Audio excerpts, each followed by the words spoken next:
My little boy Kip was born with a very rare chromosome disorder, and it's called chromosome ring 18.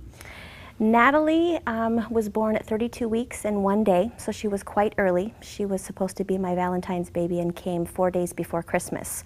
I had one in birth to 3, point of entry at 18 months, and then 2 months later, as my youngest was going in and out of the hospital, he was also in the birth to 3 program. I have 5 kiddos. The oldest is 15 and the youngest is 4.5, Quinn. And he's the reason that we know something about the Birth to 3 and Family Resource Coordinator program.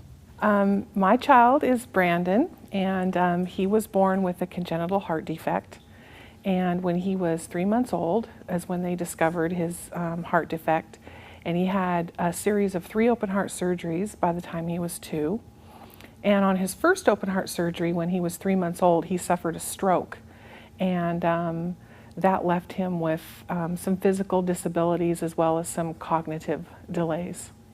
My first experience with early intervention was basically like a scream for help. I remember just looking at my little baby who was 2 months of age, tiny little thing, and thinking he can't possibly be diagnosed with some rare disorder. I can't fathom that thought. So I literally screamed to my doctor, I need help. And there was some phone calls made around the area, and they finally got me in touch with a family resources coordinator.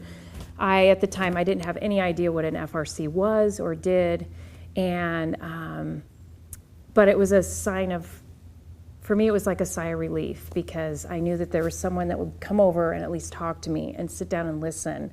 At that time, they didn't diagnose children with autism until age 3.5 or 4.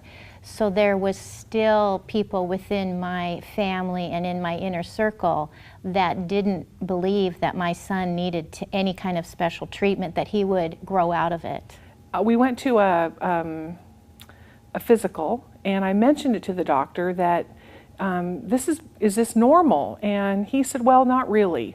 So he said, I'm going to refer you to this early intervention center. I'd like you to go and have them do an evaluation. They were on my team with making sure that he could reach his fullest potential, whatever that was, but that he could reach that and have joy and quality of life like everyone else. No one in my family had experienced anything like this before. My friends had not experienced this. So this was a group of knowledgeable people that I knew were coming to be saving me from the stress and the hardship and the sadness and the fear that I had. I've always known that Quinn's in there, and he you know, who knows who he is exactly, whether he's, you know, a 2-year-old that's going to always be fixated on trying to feed himself and making a gigantic mess in the process, or he's, you know, a 40-year-old with a physics thesis. Who knows? I mean, we just don't know.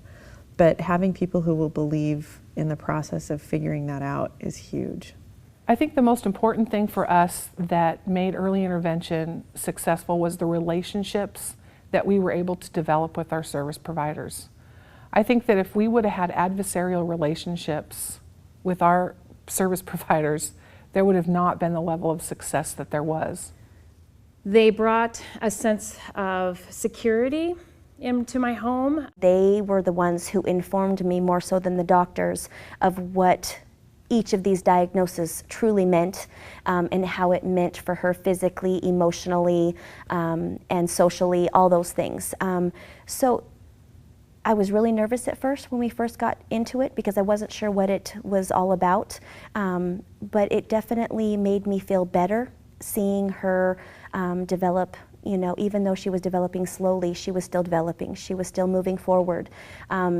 And it made her and I both stronger, I think. He understood firsthand what I was going through, because he too was a parent of a child with special health care needs. I guess that's what I think that having that point of entry with somebody that had walked the walk was really helpful for me. If you were having a turnover in healthcare personnel and you were in the middle of procedures, that would be disconcerting.